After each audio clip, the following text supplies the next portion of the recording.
Hey JK fam, welcome back to my channel. So for this vlog, I'm going to react to I attempted my first Pokemon Nuzlocke. But before anything else, you know what to do. Please don't forget to subscribe to my channel and don't forget to hit that notification bell so you will be notified whenever I will upload new videos just like this one. So without further ado, let's get right into the video.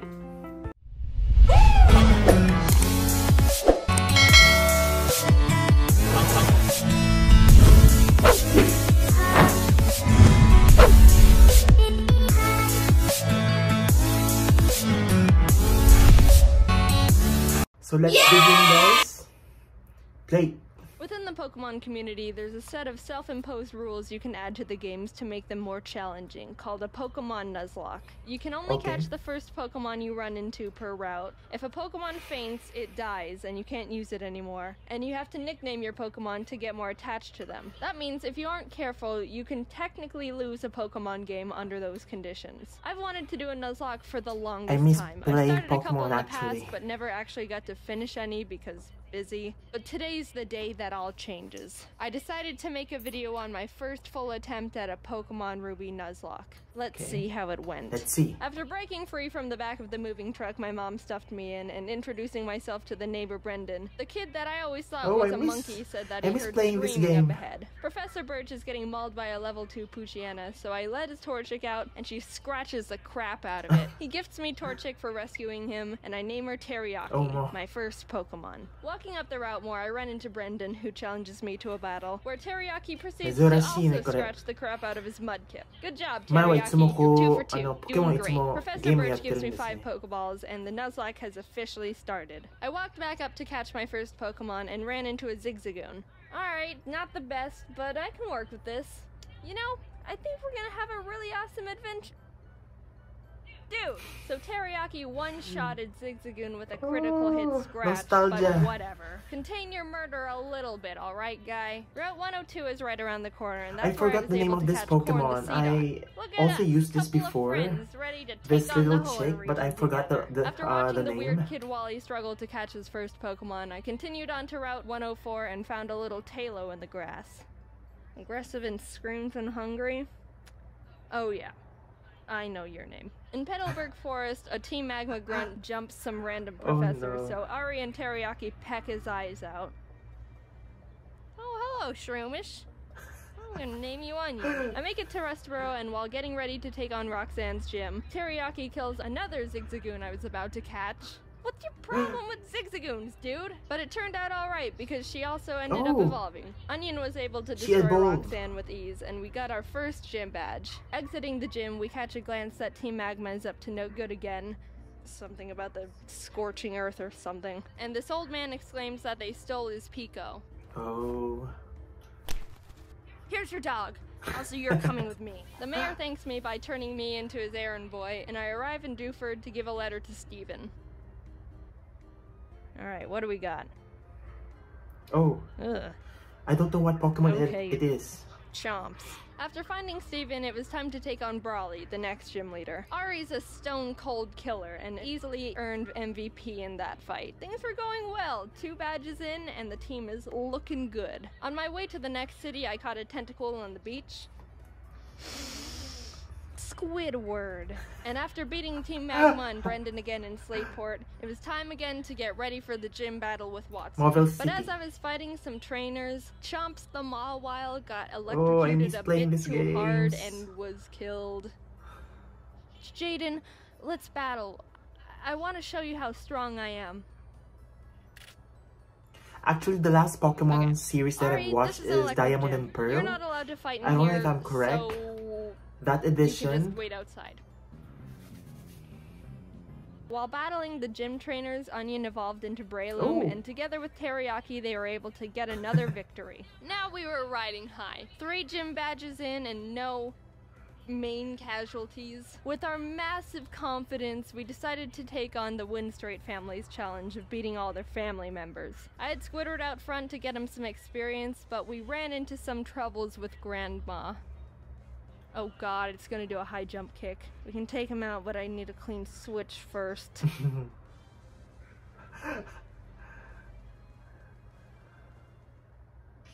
So I had to sacrifice Hushchild the Whismer, but honestly that was the safest move to ensure no one else died. Goodbye, Hushchild.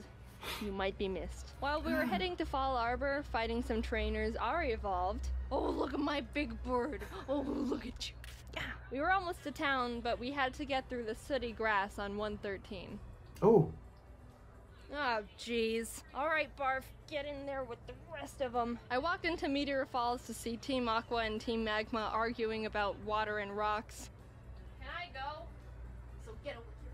They kept complaining and I had to go up the volcano they were blocking to fight Maxie, the Team Magma leader. That was a hard fight. Onion and Teriyaki were able to take out his Mightyena and Camerupt, but his Golbat hit hard. I ended up having to switch in Ari and double team up to win the battle. Not the most honorable of strategies, but it worked and we're moving on. On the way down the volcano, I ran into a Machop.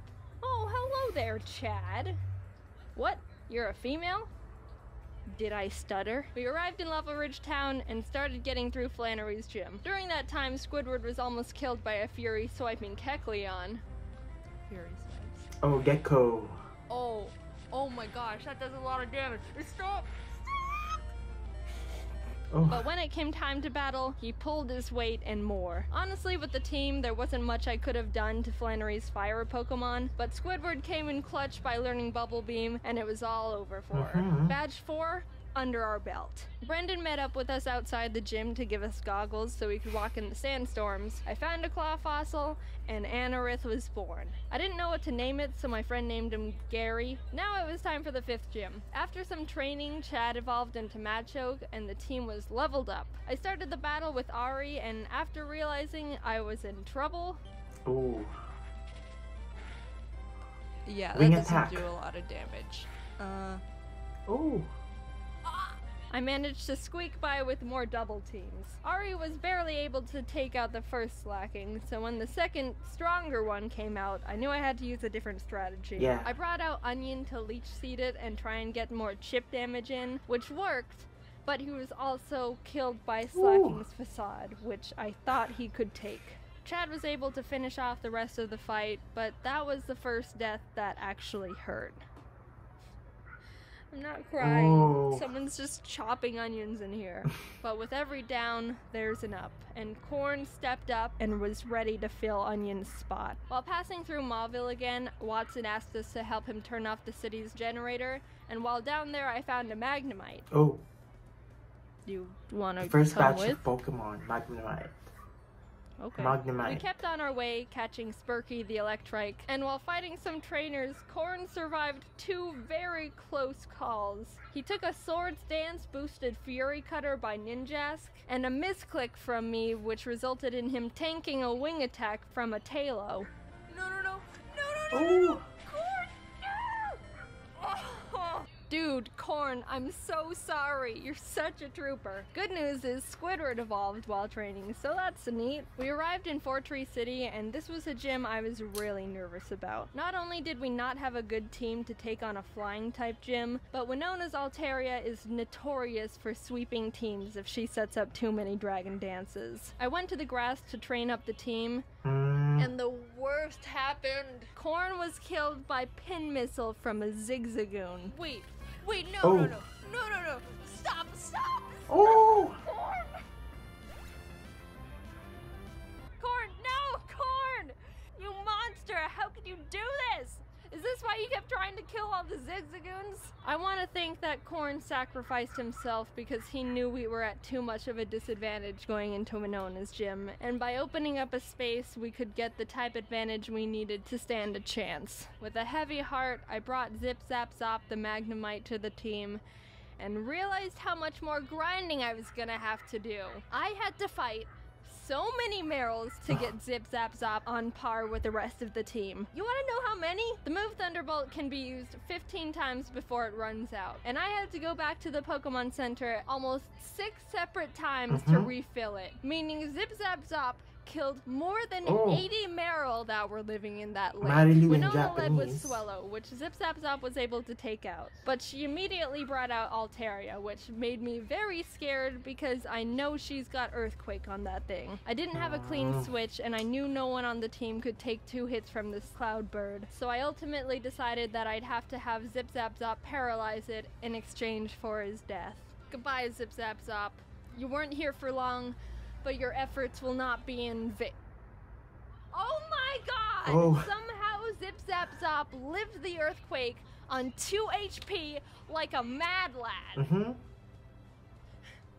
Korn must have been looking down on us for that one, because there was definitely a 90% chance Zip Zap Zop was supposed to die there. With that string of luck, I was able to switch Ari in for Zip Zap Zop to predict another earthquake, and started chipping away at the Altaria, which was not gonna be easy. She was already starting to stack up those dragon dances, which make her moves even more powerful, and I was legitimately sweating. But with what little luck we had left, Winona got greedy and tried to get in that last dragon dance, and that's when Ari was able to swoop in and snipe that kill. If that Altaria would have decided to attack at any point, she would have one-shotted anyone and everyone on my team. Thank you, Korn. You shined your photosynthesis onto us. From there, I was able to heal up Zip Zap Zop and sweep the rest of her team. The 6th gym badge was ours. Yeah.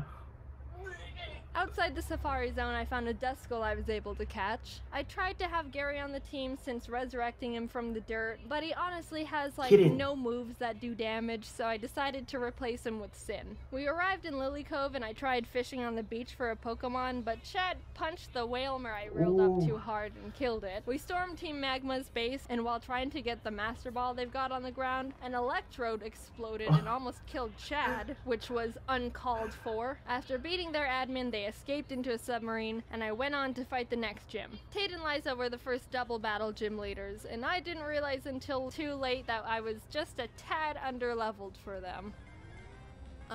They don't have any more than 2 Pokemon, so I think we should be okay. Oh. 42! Lunatone and Solrock. Uh-oh. Sin and Zip Zap Zop made a good duo, being able to confuse and paralyze them, but Solrock managed to get off a Sunny Day powered flamethrower in Zip Zap Zop's face, which totally killed him. That really sucked. He put in so much work for the team and really carried us this far. The rest of this fight's for you, Zip Zap Zop. Squidward came out, and together with Sin, were able to finish off the duo, getting us our 7th gym badge. Yay! Alright, Spurky, you're up. I think I single-handedly wiped out the entire water Pokemon population between Zip Zap Zop and Spurky. I went to Shoal Cave and caught Blubby the Spheal, and went out to take on Maxie one last time. For some reason, I didn't learn my lesson when being underleveled for Tate and Liza, because I was even more underleveled for Maxie. Mightyena. Oh. It doesn't go down? This fight was rough. Chad was able to take out his Mightyena, but I resorted to Squidward when his Crobat came out, and luck wasn't on my side here, because Squidward was killed by a high-roll wing attack. The way Pokemon works is there's a small range of damage an attack can do. It's not actually the same all the time, and it's kinda based on chance. So even though it looked like Squidward could have lived 2 wing attacks, Maxie was able to get a low roll on the first one, and a high roll on the second, which was the death of Squidward. But it wasn't time to give up. We had to persevere. For Squidward. Ari came in and took out the Crobat and lived on 1 HP when hit by Camerapt's Rock Slide. It was a tough battle, but we squeaked by. Barely. After that fight, I needed to take a step back and seriously grind up the team again. If we were just a bit more underleveled, we would have been murdered. Blubby joined the team and we got to work, eventually arriving in Sutopolis. Steven and the Sutopolis gym leader Wallace were there saying Groudon was in the cave because someone used the wrong orb and pissed him off. So I went in there, walked up to Groudon, and Master Balled him immediately. There's no way I'm fighting Groudon. Now get in the box. While fighting Wallace, Spurky was able to take out his Love Disc and Celio. Some of the Pokemons here I'm not so familiar with. Off the Milotic. The team was perfect. And after obtaining our final gym badge, I knew we were ready for the Elite Four. Wow. We got through Victory Road. Wally tried to fight us for the last time, but he just needs to stop. We exited the cave, and there it was. The final challenge. Here we go. Sydney was up first, and honestly, he wasn't a challenge at all. Chad and Teriyaki were able to take care of his team with ease. Phoebe wasn't difficult either, with Sin and Blubby being MVPs. Glacia was a bit tougher. Teriyaki was able to take out her Glailies, and Spurky could handle her Celios, but her Walrein was the big problem. Walreins are thick, can tank a lot of hits, and can do a lot of damage. I would know, because I have one. I brought out Chad and she was able to get in a good amount of damage, but she was ultimately killed by Blizzard. Sin came out to try and confuse it, but it broke through the confusion and landed a Sheer Cold. Sheer Cold is a one-hit KO move. It has a 30% chance of hitting the target and will fail if the target Pokemon's level is higher than the user's. Okay. But even under all those conditions, it hit, and Sin was killed. Two great team members.